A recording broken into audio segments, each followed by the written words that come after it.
Greater Good Radio. Connect, learn, heal, and grow.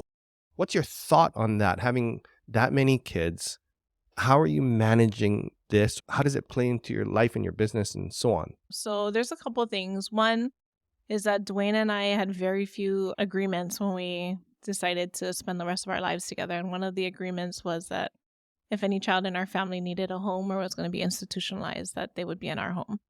And I feel like if every Hawaiian family, if every local family here had a similar understanding of kuleana and responsibility for ohana, that we wouldn't actually have a foster care system in Hawaii anymore. That these children would be taken in by ourselves. We would feel responsible for them. And Dwayne and I truly feel responsible for all of the children of Hawaii, but for the children in our ohana too. So that agreement that we made is something that we've tried to honor throughout our relationship and create this like pu'uhonua or safe place for our children to live and to thrive in. The second thing that I do that maybe is a life hack, I don't know, but I don't separate my professional and personal life. And I actually think that's like a very Western concept. Like you leave your family at home and then you get in the car and you go to work. Well, my family is my work is my family. I have zero separation between my professional and personal life. I will be in a meeting with a client and I'll have 2 kids by my side. When I used to work at the state, whether the university or at the Office of Foreign Affairs, it's part of my interview process. Like I'm a mom first, I have a family, and that's my priority. And I think that that makes me actually more qualified than what you're looking for. And I know that I'll, kill all the goals that you put in front of me. But I just want to make sure like you're comfortable with that because that's always going to be the priority.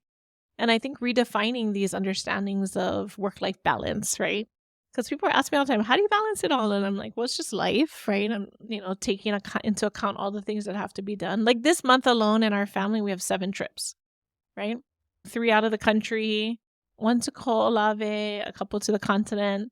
And just, managing and moving 10 to 12 people at all times in the spaces that they need to be with. It takes a lot of coordination, but it's all good stuff, right? It's all stuff that is personally linked. It's all kuleana-based stuff.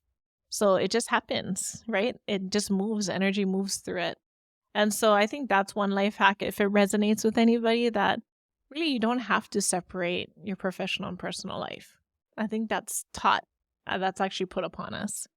And then the third thing is that we're taught not to fail. You went to a good school, I went to a good school. That's very much of how we were brought up. It's like you want to get the highest grades. And I truly believe that failure is such, like some of my biggest opportunities in life for my own personal growth have been through failures, through my aha moments, through like, thought I had it all figured out and planned out, but I really had no idea what was going on. So I think creating space for your children, and not only your children, but, if you steward a business, your employees, if you have stewardship over people, creating a space where they can make mistakes, where they can fail hard, fast, learn, grow. I think those have been like the highest points of growth for myself. If you resonate with Greater Good Radio, please join our community at www.greatergoodradio.com, where you can get access to exclusive content and offerings. Hope to see you soon.